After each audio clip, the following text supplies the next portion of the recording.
এই দেখো বন্ধুরা, তোমাদেরকে দেখিয়েছিলাম সকালবেলা কি পরিমাণে রোদ, আর এখন দেখো কি পরিমাণে বৃষ্টি। সেই জোরে বৃষ্টি নামছে, সেই জোরে, প্রচন্ড জোরে বৃষ্টি নামছে। এখন হচ্ছে সন্ধ্যা লাগে দেরি আছে। বৃষ্টি পড়লে জানু বৃষ্টি ভীষণ ভয় পায়।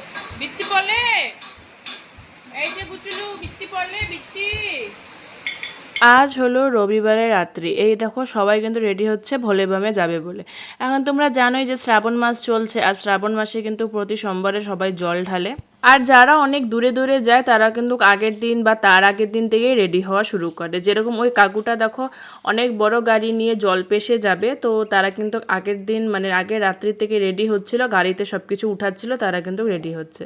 আর আমাদেরও হঠাৎ করে প্ল্যান হলো, ভাই বললো যে চল কালকে বানেশ্বরে গিয়ে জল ঢেলে আসি। তো আমি ভাবলাম যে চলো যাওয়া যাক, কোনোবার তো যাইনি, মানে অনেক ছোট ছিলাম তখন বানেশ্বরে গেছিলাম বাবার সাথে। এখন ভাই বললো আবার যে চল, তো আমি ভাবলাম যে চলো যাওয়া যাক। তো দেখো ওইরকম প্ল্যান করি আমরা রাত্রে কিন্তু আসলে তেল ভরাতে আসছিলাম, কারণ আমরা অনেক সকাল সকাল বেরিয়ে যাব, সকালে তেল পাওয়া যাবে না।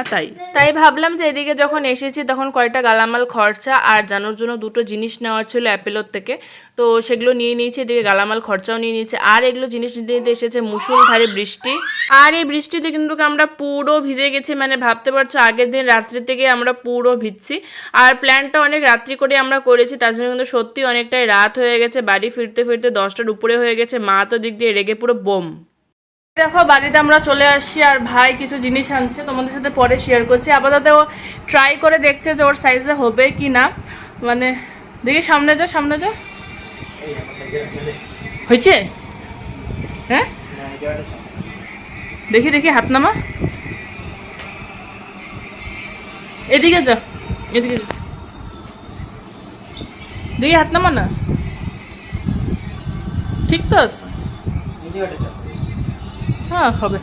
আর এই যে আমার গুড্ডু ছোনা পাখি, মামার জন্য ওয়েট করছো, অনেক ওয়েট করছো। আর দেখো আজকে কিন্তু সব জায়গায় খিচুড়ি দিচ্ছিল। তো দেখো আমরা চলে এসেছি, আর আজকে যেন প্রতিটা জায়গায় খিচুড়ি দিচ্ছিল, প্রতিটা জায়গায়। তো আজকে তো রবিবার, কালকে সোমবার। তো এই দেখো একটা খিচুড়ি আনছি, অলরেডি ঢেলে দিয়েছি, মানে দুটা খিচুড়ি দু জায়গা থেকে আনছি। এই তো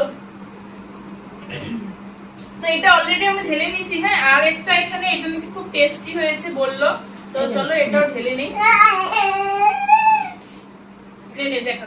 রবিবারে না সব জায়গায় খিচুড়ি দিচ্ছিল, আমরা বৃষ্টির মধ্যে ভিজে ভিজে দু জায়গার খিচুড়ি নিয়ে এসেছি। যদি বৃষ্টি না থাকতো তাহলে ভেবেছি যে অনেক জায়গারই খিচুড়িটা খেতে পারতাম, কিন্তু অনেকটা রাত হয়ে গেছে, অনেক জায়গায় খিচুড়ি শেষও হয়ে গেছে, আবার অনেক জায়গায় ছিল, কিন্তু মেন কথা হচ্ছে যে অনেক জোরে বৃষ্টি পড়ছিল।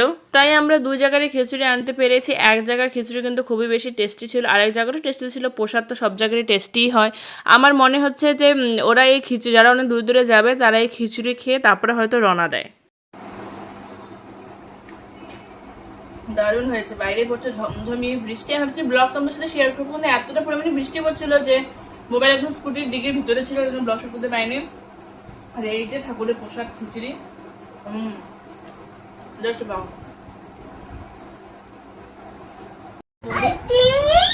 শুনেছে তো জানোর জন্য আনলাম অ্যাপেলোতে, দেখলে অ্যাপেলোতে গেলাম, অ্যাপেলোতে থেকে এই দুটো জিনিস আনলাম। এটা জানো অনেক দিনে ফুরিয়ে গেছে, এটা মাসাজ অয়েল জানো, এটা নিয়ে আসলাম।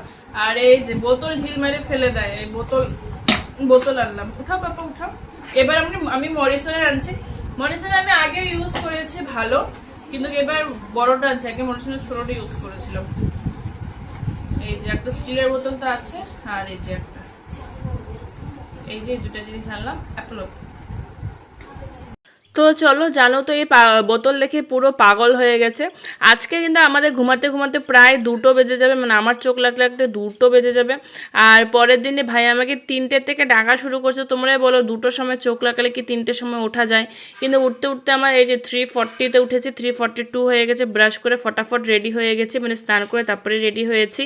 আমার তো প্রথমে চোখই খুলছিল না, ভাবছিলাম যে যাবো কি যাবে না। বাইরে আবার মানে হালকা হালকা বৃষ্টি পড়ছিল যখন আমরা বেরোচ্ছিলাম।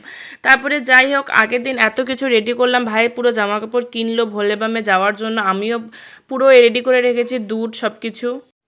এখন বাজে ভোর 4টে, আর আমরা রেডি হয়ে পড়েছি। তোমাদের সাথে শেয়ার করলাম। ঘুম হয়নি, তার জন্য প্রচণ্ড মাথা ব্যথা হচ্ছে, তার জন্য চশমাটা পরে নিলাম।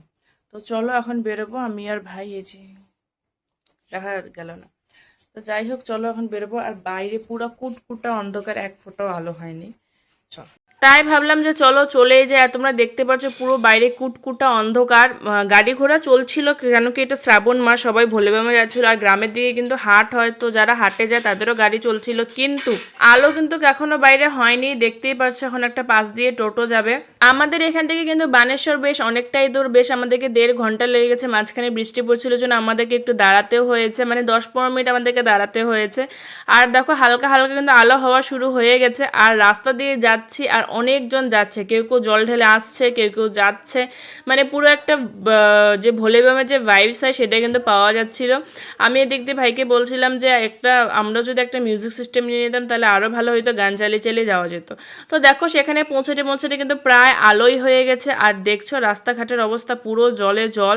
ওখানে না সারা দিন সারা রাত দোকানপাট খোলাই ছিল। দেখো সব কিছু অ্যারেঞ্জমেন্ট ছিল, ফুল বেলপাতা, যে ঘটি নিতে চাই সে ঘটি নেবে, যে ঝুড়ি নিতে চাই সে ঝুড়ি নেবে। তো আমি অনেক দামাদামি করার পরে একটা ঝুড়ি নিলাম। আর ওখানে দাম তো ও মাই গড অনেক বেশি বলছিল, তো অনেকটা দামাদামি করে তারপরে নিতে হয়েছে। আর এই যে বানেশ্বর মহামন্দিরটা আছে, মানে মহাশিব মন্দিরটা আছে, এটা কিন্তু আমাদের কুচবিহারে ভীষণ ফেমাস। অনেক ভিড় হয়, অনেক। ছেলেদের লাইন আলাদা হয়, মেয়েদের লাইন আলাদা হয়, অনেক ভিড় হয়। ছেলেদের লাইনটা পুরো মেন রোড ছাড়িয়ে তারপরে চলে গেছে। আর এই দেখো মেয়েদের লাইন। দাঁড়াও দাঁড়াও আমি তোমাকে দেখাচ্ছি যে মন্দিরটা কোথায়। এই যে লাইন দেখতে পাচ্ছ ওইখান দিয়ে ইউ ঘুরে ওই যে সাদা রঙের মন্দিরটা দেখতে পারলে তোমরা, মানে ভাবো কতটা দূরে আছে। প্রায় হয়তো মন্দির থেকে আমরা 3-4 কিলোমিটার দূরে আছি। এদিক দিয়ে আমি সুন্দর একটা ঝুড়ি নিয়ে নিয়েছি, যেখানে ঘটির মধ্যে জল ছিল, দুধ ছিল, বেলপাতা ছিল, 5 রকম ফুল ছিল, ফল ছিল, সব কিছুই কিন্তু ছিল।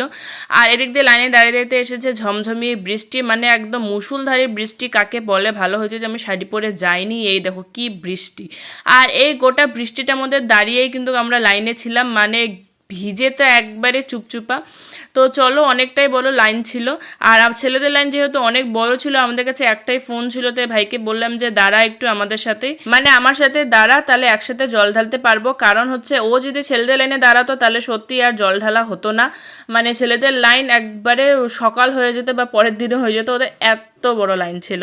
তো যাই হোক ওখানে দেখো ছেলেদের লাইন বাস দিয়ে আলাদা করে দিয়েছে, মেয়েদের লাইন বাস দিয়ে আলাদা করে দিয়েছে। আর এই দেখো আমরা প্রায় মন্দিরের সামনে চলে এসেছি। আর এই মন্দিরের সামনে আসার জন্য আমাদের কিন্তু 4 ঘন্টা লাইনে দাঁড়াতে হয়েছে। 4 ঘন্টা বৃষ্টিতে ভেজার পরে এই দেখো টিকিট আমরা পেয়ে গেছি।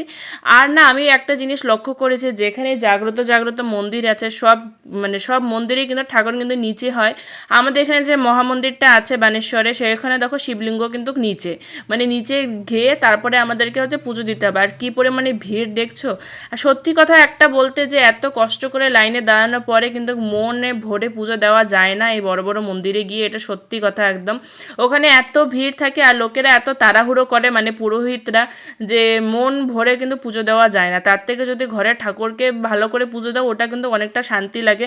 এখানে গিয়ে সত্যি এতক্ষণ লাইনে দাঁড়িয়ে এতক্ষণ বৃষ্টিতে ভিজে মন ভরে পুজো দেওয়া যায় না। ওখানে বেশিক্ষণ দাঁড়াতেই দিচ্ছিল না, তাড়াতাড়ি তাড়াতাড়ি করতে বলছিল। আর ভিড়টা তো তোমরা দেখতেই পাচ্ছ। তার মধ্যে দেখো শিবলিঙ্গটা কিন্তু একটা মানে খাঁচা দিয়ে আটকানো, যার জন্য জল ঢালতেও অনেক অসুবিধা হচ্ছিল। তো যাই হোক, যেহেতু এটা অনেক জাগ্রত আমাদের এখানে, তার জন্য এখানে সবাই জল ঢালতে যায়, তার জন্য আমরাও গিয়েছি ভোলেবামে নাম নিয়ে সুন্দর করে পুজো দিয়ে তারপরে এবার দেখো চলে আসলাম। আর মন্দিরটা কিন্তু আমাদের নিচে, মানে ঠাকুরটা হলো নিচে। আর ওখানে সাইডে সাইডে অনেক মন্দির ছিল, সব কিছুর মধ্যে ভালো করে পুজো দিলাম, দর্শন করলাম।